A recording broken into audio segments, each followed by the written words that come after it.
Pues arrancamos ya el consultorio de Bolsa de Mercado Abierto. Estamos en Capital Radio esta tarde de jueves, dispuestos a resolver todas las dudas que ustedes nos quieran plantear, las que tengan ahora mismo con sus inversiones, de la mano de Carlos Doblado, analista de Black Bear Broker. Hola Carlos, ¿qué tal? Muy buenas tardes, bienvenido. Hola, buenas tardes, Rocío, ¿cómo estás? Muy bien. Bueno, ¿cómo están las cosas? Desde la última semana han pasado algunos movimientos interesantes, ¿no? Hemos visto un rebote claro, que ha durado poco, todo hay que decirlo, ha Bueno, se durado puede poco la subir cada alegría. día. No se puede subir cada día. A ver, si recuerdas la semana pasada, te comentaba que habíamos visto.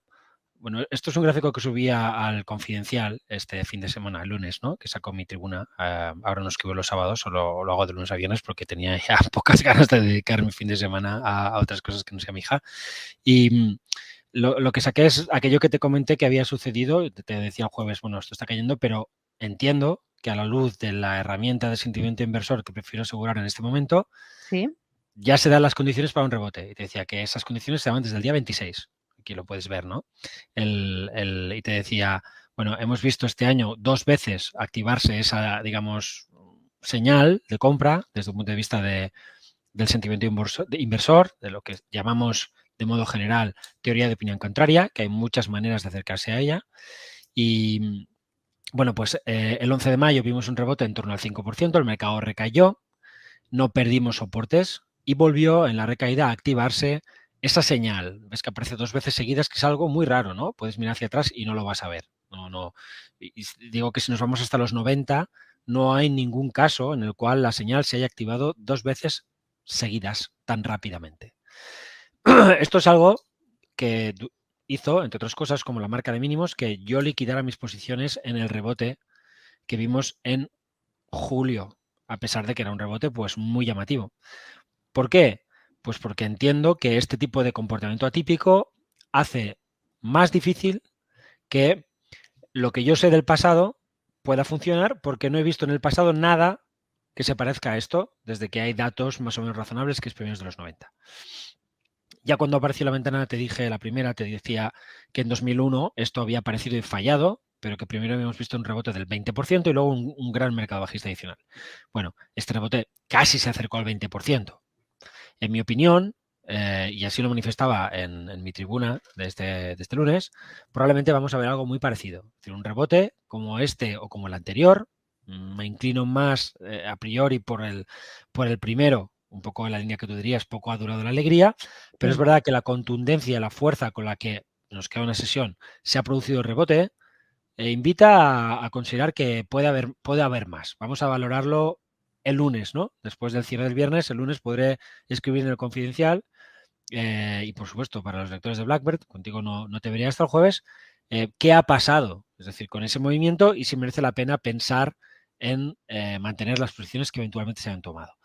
Yo he tomado muchas menos posiciones que en el movimiento anterior y de hecho en el Confidencial he sacado ideas de rebote tanto para el Eurostoxx, ¿no? Que fue de modo general y luego he sacado una estrategia tomando como referencia el Eurostoxx 50 y otra que saqué anteayer creo con Generali. Lo he hecho planteando lo que se podría hacer y dejando claro que yo no voy a plantear la operación como tal, es decir, no he sacado una recomendación con su stop, con su objetivo, porque no es el tipo de movimientos que yo quiero trabajar y en un entorno como el del Confidencial o el entorno que podríamos tener aquí en Capital Radio, porque honestamente pienso que una persona que puede hablar una vez a la semana o una vez al día Sí. no puede hacer un trading más agresivo, es decir, no puede estar más cerca de los precios y hacer dinero fácilmente. Si quieres hacer un trading más agresivo, tienes que estar más encima, hablar más, tener más contacto con tu cliente, porque a lo mejor tienes que deshacer la posición durante la sesión o tienes que rehacerla 2 veces durante el día y cerrarla 3, yo qué sé. Pueden haber muchas maneras de hacer trading. El caso es que para lo que yo quiero hacer no. Por tanto, y para mandar ese mensaje de creo que esto va a rebotar, pero no sé cuándo, o sea, no sé cuánto, creo que ahora, pero no sé cuánto, he planteado ideas que podrían pues hacerse servir. A lo mejor vemos alguna en tu programa, alguna consulta de algún oyente, pero Sí. yo dejo claro que yo no hago esa operación, no la planteo como tal y me olvido. Es decir, no me interesa este rebote. A diferencia del rebote de mayo o junio, este rebote me parece mucho más problemático. Me parece más problemático por diferentes cuestiones que vimos la semana pasada, pero que al final puedo resumir en la idea de que ahora tengo menos soportes y he perdido más elementos de la tendencia de fondo y que una vez perdidos y visto este rebote que hemos visto previamente, este rebote no ha estructurado un cambio de tendencia. Entonces, hasta que no se produzca ese cambio de tendencia, y hoy por hoy, para tener un cambio de tendencia, tengo que tener los precios por encima de los máximos de este verano, para mí no toca. Y ya está. Y que gane dinero otro. Punto. Final. Eso sí, no creo que vayamos a seguir cayendo a corto plazo y pienso que para la gente que se quiere mover muy rápido, un retroceso hacia los mínimos de estas últimas sesiones, semanas, es una oportunidad de compra en base tanto al comportamiento del precio como al comportamiento que antes del movimiento del precio ya nos daba este indicador de sentimiento inversor que combina 4 criterios. Y ya está. Y estos son los gráficos de ahora, ¿no? Es decir, que tú decías, bueno, poco ha durado la alegría. Mira, Sí. por ejemplo, cojamos el gráfico del mercado europeo en semanas, ¿no? Pues oye, pues no sé, espera, no está actualizado en semanas, creo que, espera, no se ha desconectado. Bueno, le faltará un poquito, vamos a reconectar porque parece que sea... ¿No? Sí, se ha desconectado. Pero fíjate lo que teníamos ayer y yo creo que aún lo tenemos, ¿no? Estas velas tan blancas que envuelven tan claramente a la vela negra previa. Estos se llaman patrones envolventes y estos son patrones potencialmente alcistas. En el lado del mercado americano, lo que pudiera ser una base de canal bajista, tanto para el NICE como para el lado de transportes, pues tenemos un pequeño doble suelo, un tanto irregular en el caso de transportes, un doble suelo mucho más claro en el NICE. Tenemos una salida desde zonas de sobreventa cuantitativa bastante fuerte en el caso del S&P. Tenemos lo que parece un fallo, ¿no? Es decir, el viernes rompimos esa zona de soporte. Pero mira dónde estamos. Es decir, el mercado se ha movido al alza. Y había una cosa, y yo hablaba de eso también en mi tribuna este fin de semana, no sé si lo vamos a ver, ahora habrá que reconectar mi plataforma, pero bueno, no lo podemos ver, pero sí, es aquí. En la corrección que vimos el viernes, que fue de últimos mínimos, esto sería el futuro del S&P 500. Si te fijas, la volatilidad no bajó. Si tienes aquí el VIX, tienes una última caída fuerte de mercado con nuevos mínimos descendentes y la volatilidad no baja. Eso es una divergencia clara en corto plazo y eso era uno de los elementos que permitía esperar un reversal rápido en el mercado. Fíjate en la vela diaria que deja el lunes el futuro del S&P 500, ¿no? Vela blanca envuelve vela negra. Y lo hace en un momento importante, con divergencia de volatilidad, en esa zona de mínimos. Bueno, esto es lo que está haciendo aquí en semanas. Si nos vamos al gráfico semanal, pese a la corrección que estamos viendo, tenemos una semana de vuelta importante. Entonces, yo creo que el rebote es posible que no haya terminado. Miras, bueno, pero aquí también tenemos una vela blanca que envuelve a vela negra y el mercado ha seguido cayendo. Cierto, pero hay una diferencia. Esta se produce en una zona de soporte importante. Aquí tenemos una media móvil muy significativa, que es la media móvil de 200 semanas. Es decir, aquí hay elementos, hay divergencias, hay una serie de cosas que permiten señalar los eventos que sucedan como más probables. Es decir, el propio Steve Neeson, al que no tengo excesivo cariño, porque creo que ha hecho más daño que bien en su forma de plantear algunas cosas en velas, porque las ha hablado y no es coherente con algunas cosas que ha expuesto, pero bueno, eso es para otra discusión, pero es un introductor y es un padre de todo esto y todo el mundo le conoce. El propio Steve Neeson dice claramente que cuidado con las velas si las utilizas indiscriminadamente. Es decir, que necesitas algo más que unas velas. Necesitas una zona importante, necesitas divergencias, necesitas otros elementos que vayan más allá de lo que sería el propio patrón de velas para tomar una posición. Porque si no, estás tomando posiciones cada vez que aparece una vela. Y si la vela no aparece en diario, aparece en semanal. Si no aparece en semanal, aparece en mensual. Si no aparece en trimestral, o aparece en 15 minutos o en 3 días. Es decir, tú te puedes plantear las velas como quieras. Tú puedes coger las velas de 3 sesiones y combinarlas para que formen una sola vela. Con lo cual, si yo estoy continuamente dándole vueltas a la madeja, al final encontraré una vela que me dé entrada. Con lo cual, lo que él te viene a decir es, no las utilices indiscriminadamente. Utilízalas cuando tengas otros elementos que te permitan considerar que efectivamente merece la pena usarlas. Y yo pienso que en este momento sí tenemos ese tipo de cosas y en la vela blanca que has visto antes no. Bueno, volvemos al gráfico del S&P, que ahora ya está actualizado. Puedes ver que pese a la corrección, el gráfico todavía nos sigue mostrando una envolvente. Es decir, vamos a ver qué pasa mañana. Si me voy al caso europeo, que se nos había desconectado, pues ahí también veo mis pautas envolventes. Por tanto, si esto cerrase así mañana, pues tendría que decir que en gráfico semanal, igual que el lunes puedo decirlo en gráfico diario al cierre del lunes, tengo una señal de compra por gráficos de velas. De corto plazo, siempre. Sí.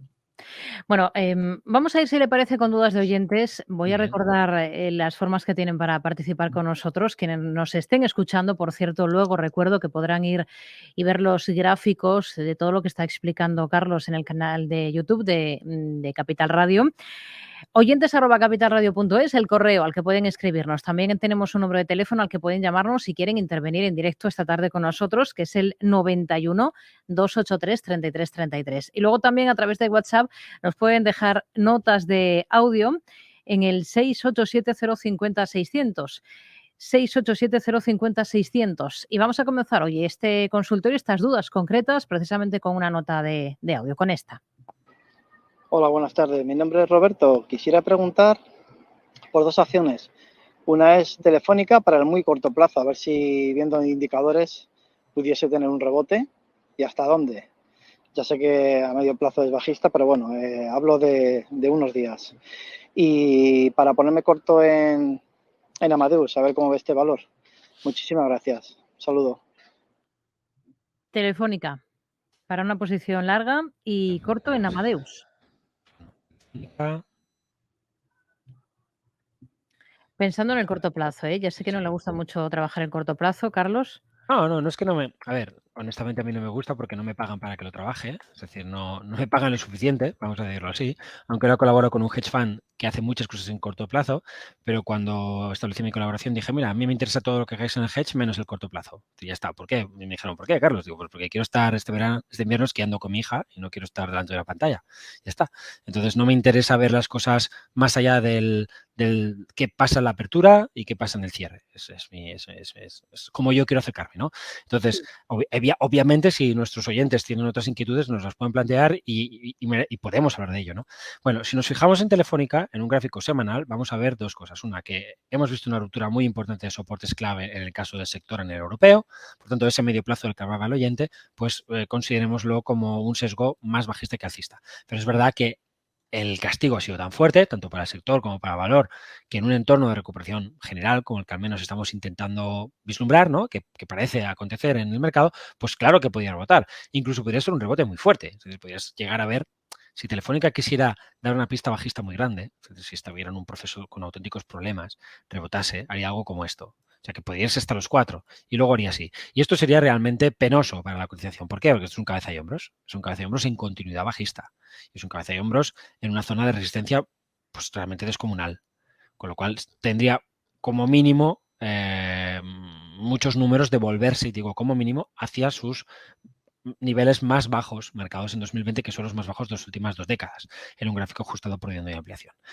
Pero yo no sé si llegar a 4. Puede hacer cualquier tipo de movimiento. Creo que cuanto más se mueva al alza, peor en este momento. O sea, si una figura de vuelta global e incluso en el propio título, peor, porque más preocupaciones técnicas desatará. Si es un movimiento así de corto plazo y luego rompe, pues dices, bueno, pues no sé hasta dónde va a caer, pero desde luego no tengo un cabeza y hombros para proyectar, con lo cual, bien. ¿Hasta dónde? No lo sé. Lo que puedo ver es una especie de intento de rebote frágil, con una vela de tipo envolvente desplegada pues el lunes, ¿no? Como todo el mercado, con un Arami aquí, que es otro tipo de patrón pues potencialmente alcista en zona de soporte, y a partir de ahí pues puedo operar. O sea, ya tengo las velas alcistas y el valor se me mueve hacia la zona de soportes. Tengo dos formas de hacerlo. Dado que ya tengo elementos muy agresivos de compra, compro y pongo un stop bajo las zonas de mínimos en cierre. 3.33, si me lo rompe, sobre todo con volumen, fuera, se acabó. Es decir, ya está, se acabó porque te has quedado sin soporte. A lo más, puedo decirte, si te queda un día, pues no sé, un cierre semanal, pero no esperes mucho más.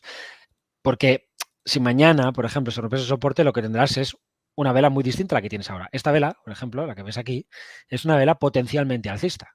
Es decir, si mañana Telefónica no se mueve nada entre apertura y cierre, te diré, me gusta. No ha rebotado la semana, pero me gusta, porque ese tipo de patrón es lo que llaman un doji. Es un doji de piernas largas, tiene por arriba muy, muy alto, sería más chulo si fuera por abajo y se hubiera dilatado, pero es igual, es un doji. Y es un doji que podemos en cruz, es decir, que aparece muy abajo, es casi lo que llaman los japoneses un doji de lápida, que es un tipo de formación técnica muy contratendencial. Muy contratendencial. Entonces, si mañana tenemos ese tipo de doji, de vela como la que tenemos ahora en semanas, oye, Sí. compra, con stop bajo el doji en semanas o con stop en gráfico diario bajo el 3.30 al que hemos hablado. Pero la señal la tienes para rebote. Y yo compro esa idea porque estoy dispuesto a equivocarme muchas veces y a operar contra tendencia si me lo pide el cuerpo. A mí no me lo pide, pero si al que se lo pida, pues me parece fantástico. Así que, bien, en función del cierre de mañana, tenemos esta idea. ¿Quieres un poquito más de fiabilidad en el rebote? Entonces tienes que esperar a que el mercado estructure algún otro tipo de patrón pequeñito, como podría ser este, ya más tendencial, ya más pensando en un movimiento hacia los 4 eventualmente, ya sería, como he dicho antes, un gran rebote. Pues tienes ese doble suelo, pues ya tienes una invitación. ¿Cuándo se produce el doble suelo? Pues con un cierre por encima de la zona del 3,52. Por encima del 3,52 al cierre, tienes un patrón que te permite pensar que se puede ir a la zona del 3,70, 3,75 y ahí ya veremos. Amadeus. Sí, Cortos en Amadeus, ¿no? Se sí. rebota y se nos va a una resistencia. Pues estamos en un proceso bajista, pues podemos pensar en seguir vendiendo. Insisto que, y esto lo he dicho durante toda la caída y también durante los años anteriores, yo no hago cortos personalmente ni para mis clientes desde el año 2009. Y oye, hubiera hecho un montón de dinero este año, sobre todo porque, como sabes, en las zonas de máximos era muy pesimista. Es decir, tenía muy claro que íbamos a ver una gran corrección y podría haber hecho un montón de dinero con cortos, pero no lo hago porque no me apetece. Ya está, no es mi trabajo, no me dedico al lado corto de la tendencia. Pero esto es una muy buena zona de resistencia para intentarlo. ¿Tienes elementos técnicos que te permitan pensar en ello? Pues bueno, tienes una pequeña vela que te señala que sí, que hay resistencia. Si mañana cierras por debajo de 49, podrías tener algo de invitación. Ahora, ¿es para tomar una posición de esas que dices, oye, las que le gustan a Carlos, que duren semanas o meses abiertas? Pues en principio no tanto, porque eso pues quizás deberíamos haberlo hecho más arriba, pensando en movernos hacia este 45, que como puede verse es una zona de soporte muy importante en el proceso de fondo. Es decir, el 45 es una zona de soporte muy gorda y ha funcionado muy bien. Es decir, hemos visto una serie de velas compradoras con una confirmación, con dos huecos por encima de esas velas, que al final es un patrón de isla que apoyaba este rebote. Es decir, este rebote a lo mejor sí te lo hubiera comprado para buscarlo, esperando un rebote. Pero me cuesta un poquito esperar ahora mismo una recaída ya del mercado, porque pienso que lo que está haciendo el mercado en la semana es bastante positivo. Entonces, si es bastante positivo lo que hace el mercado en esta semana, es posible que al mercado no le valga, en el caso de Amadeus, con haber llegado hasta la zona de primera resistencia, porque precisamente está mostrando bastante fuerza en el proceso de corto plazo. Está mostrando fuerza relativa. Entonces, si muestra fuerza relativa, ¿te vas a ir a poner corto en él? Entiendo la tentación. Hombre, es que está en una resistencia. Sí, está en una resistencia. Precisamente lo que caracteriza a los rebotes es que los valores se van hacia ellas, pero eso no es lo que logran los más vendibles, vamos a decirlo así, si quieres en tendencia, porque lo más vendible es lo que es débil, no lo que es fuerte. Y en este caso, Amadeus está mostrando más fuerza que debilidad durante el rebote. Vamos con un correo electrónico que nos envía otro oyente y nos pregunta lo siguiente, por Meliá y por Sabadell, porque añadía Telefónica, pero justo lo hemos analizado ya. ¿Qué es lo que quieres saber? Si pueden ser valores interesantes, la hotelera y el banco, para tomar posiciones, o quizás debería esperar a que retrocedan algo más. Nos dice, si los precios actuales no le parecen buenos, ¿a qué niveles ve que podría ser correcto entrar en Meliá y entrar en el Sabadell? Bueno, Meliá tiene un aspecto técnico deplorable, entonces directamente no me lo plantearía. Este tipo de ruptura es una ruptura de soporte descendente como el que vimos hace un momento en Amadeus. Amadeus ha roto a la baja. Aquí podemos ver una formación clara de un valor de tipo cabeza y hombros. Entonces, este cabeza y hombros ya proyectaba por debajo del soporte que hemos perdido y sigue teniendo una proyección mínimo teórica que va más allá. Yo tengo que proyectar esto hacia aquí, normalmente en términos de mínimo teórico, y eso nos invita a pensar en un valor en la zona del 360 como mínimo en el proceso de fondo.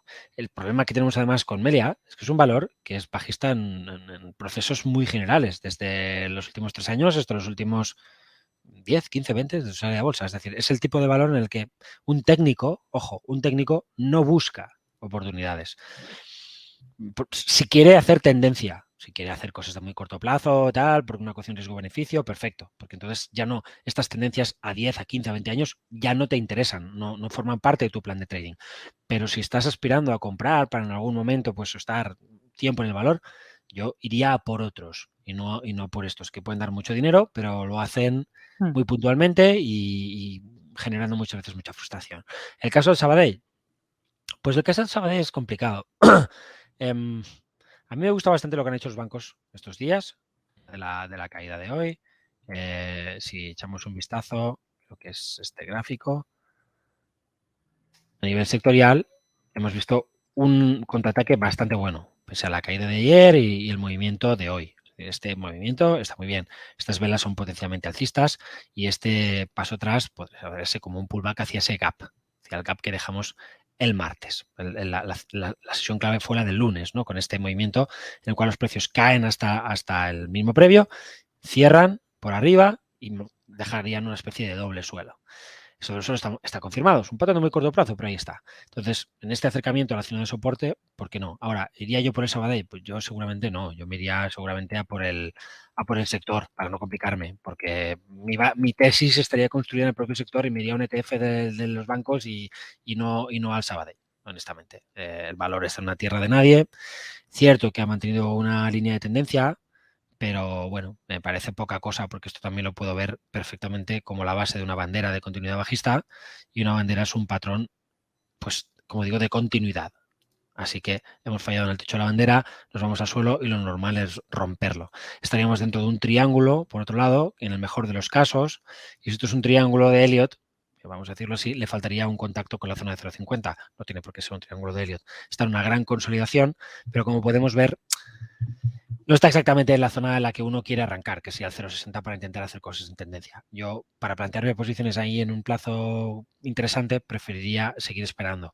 El problema de perder el 0,60 es que no solo romperíamos ese triángulo, sino que más ese triángulo parece parte de lo que podríamos también considerar un cabeza y hombros, que es una formación mucho más compleja que llevaría desarrollándose mucho tiempo y que sería altamente dañina desde un punto de vista teórico en el caso de ruptura del 0,60, desplegándose sobre todo como se despliega en esta super resistencia histórica del banco. El banco aquí tiene una resistencia muy, pero que muy gorda en la zona del 0,90 y de momento está funcionando.